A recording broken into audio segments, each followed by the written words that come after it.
Ivy Olson's darkest hour came on Thanksgiving Day, but Ivy had little reason to give thanks. She was penniless, her children were hungry, and she felt all alone. But she wasn't as alone as she thought. Ivy had an angel on her shoulder, an angel that changed her life forever. It was 20 years before I ever told anyone my angel story.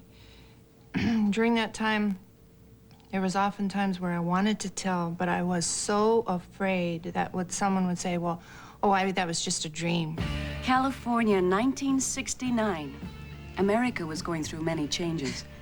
Ivy would soon discover she would need to make some changes of her own. Oh, sorry. It's easy, I'll show you.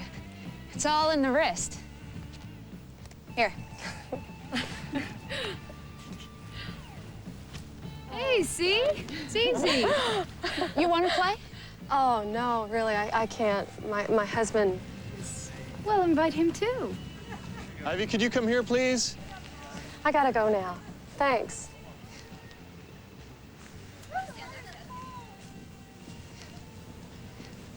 Ivy? It's just some people on the beach, Michael. Ivy, the rule is we don't talk to people we don't know. I just thought it might be nice to have some new friends. They seem nice. What they seem to be and what they really are can be two different things.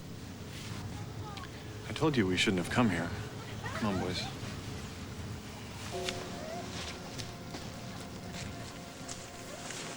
There was a part of me that knew there was more to life than what I was just living with all these regulations and the no's. And so I started a real search for myself and really went on an exploration trip.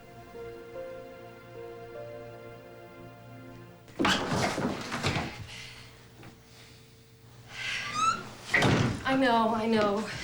I just lost track of the time. Ivy, you're being selfish. You know, the kids and I have to eat. We cannot wait for you to come home at your leisure. I just went to the library, Michael. But I found the most incredible book. I don't want to hear about books, okay? You have other priorities. I would like for my priorities to include a movie. A movie? So you're putting books and movies ahead of the family now, right? Listen to me, Ivy.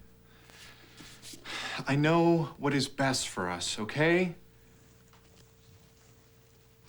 For me, it was very depressing because it was so much negativity. And I wanted to do more than just following all the rules. I'm going to visit some friends. Well, why are you being so secretive? Why didn't you tell me you were going out? Because I knew you wouldn't approve, Michael. I need to have friends, other things in my life. Well, what is wrong with the things we have? Nothing. They're fine. For you. But this just isn't working for me anymore.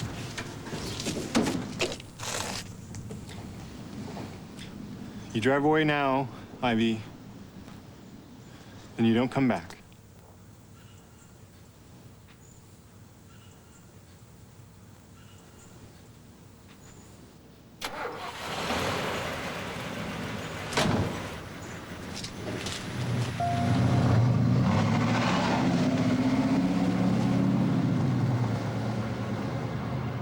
We were divorced, and we moved, the boys and I, to a little one-bedroom apartment in San Diego, very close to the beach. And I can remember that it was a very, very lonely time emotionally, and that I felt very, very isolated.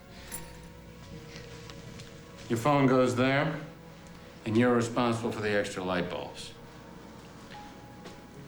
You can bring your truck around to the back alley and unload your furniture there, if you want. Thank you.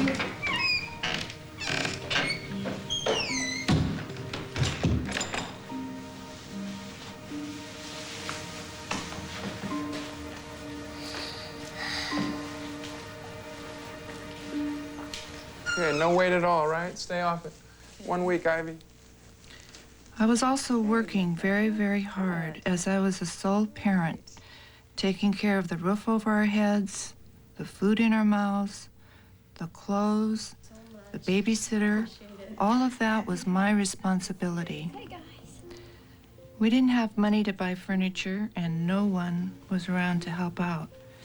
My parents lived overseas, and the boy's father had been in an accident and could no longer provide any support. Thankfully, my boss, Dr. Miller, was a true friend. I thought you might find some of this useful. That's very kind of you, but... You know, this chair would fit nicely by the window. You could catch a breeze there while you read to your kids. Thanks. It was totally my paycheck that supported the whole family. And we just didn't make it from paycheck to paycheck. I even went for food stamps. I'm sorry, ma'am. Your income is $2 over the maximum allowable in order to receive food stamps. $2. So I can't get anything? No. You don't understand. I have 2 kids to feed. I remember it was Thanksgiving Day, and all we had in the house were 3 hot dogs. Payday wasn't until about 3 more days. And I can remember that Thanksgiving Day waking up and realizing that there was nobody else's home that we were going to, that we had not been invited by anyone for Thanksgiving dinner, and that it was really, really a lonely feeling. And what I did was I packed up our 3 hot dogs and the 3 of us, and we went to the park. Nice hit! Right! Good job! We just had a wonderful time, and we grilled our little hot dogs and we ate them, and it was fun.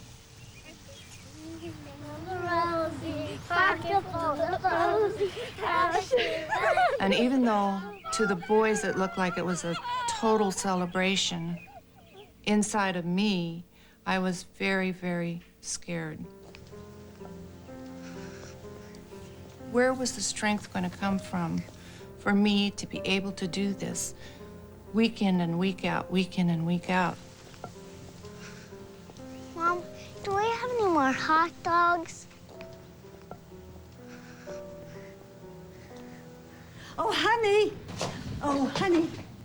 I made Thanksgiving dinner for you and the boys, but you left so early this morning, I didn't get a chance to invite you. Come. Come. It's very kind of you to offer, but we wouldn't want to impose. Turkey? Pumpkin pie? Oh, please. I made it just for you.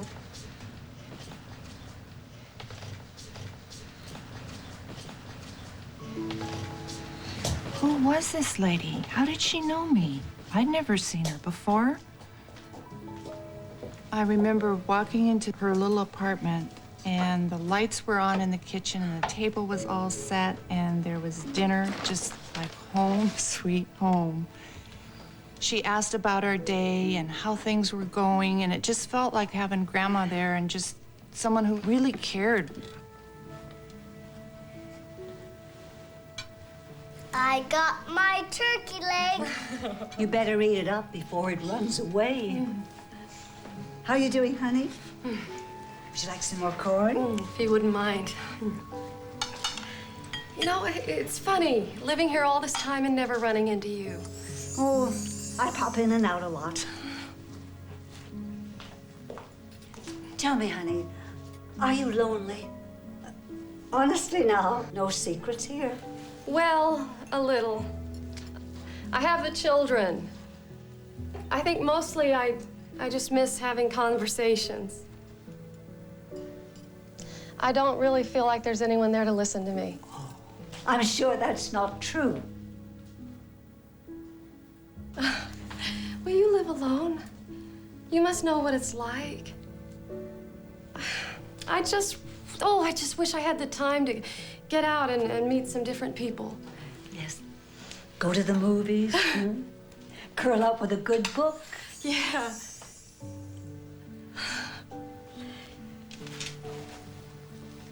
How was the furniture from Dr. Miller working out? Oh, it's fine. He's been very generous. Everyone should have someone to help them like that.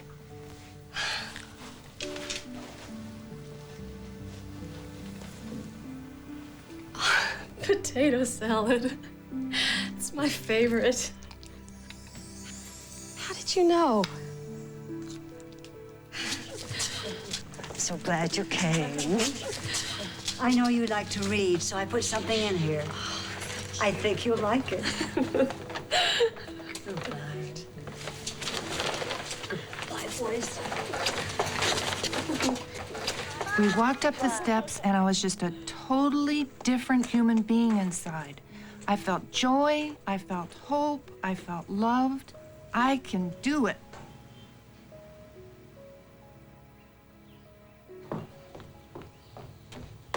The next day, I went down to thank my new friend for the wonderful dinner and for her kindness.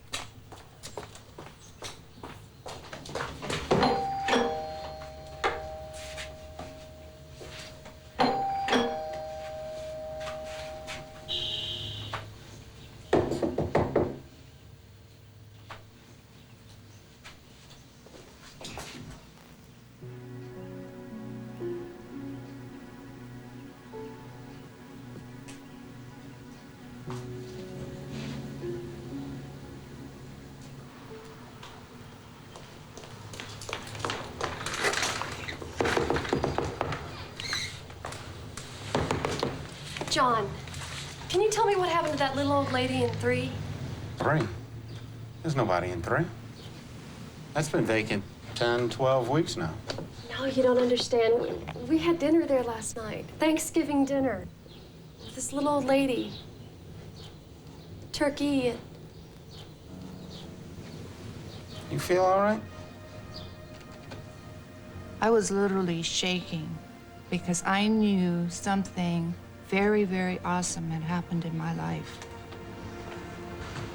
I walked up the steps back to my apartment, and I can just, even now I get goosebumps, just being very, very alive and very, very tingly. And I realized that I had been with an angel. Oh, honey. I made a vow to myself that day that I would pay attention and take care of people in need, because if one dinner, one oh honey, and an hour of being loved unconditionally can change my life and give me so much hope, that's what I needed to do with other people that I met in my life. Ivy's life did change. In addition to her own 2 sons, she raised 10 foster children and went on to found Angel Network, which offers a helping hand to those who are struggling, as she once did. She was chosen as one of President Bush's 1,000 Points of Light, and President Clinton honored her with his Volunteer Action Award. And just that, oh, honey, I'll never forget that. And that, oh, honey, has helped me so many times in my life. Somebody cared. Somebody was paying attention.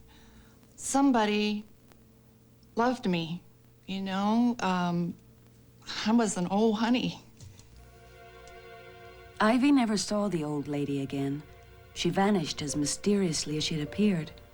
But to this day, Ivy believes she is still being watched over by her own guardian angel.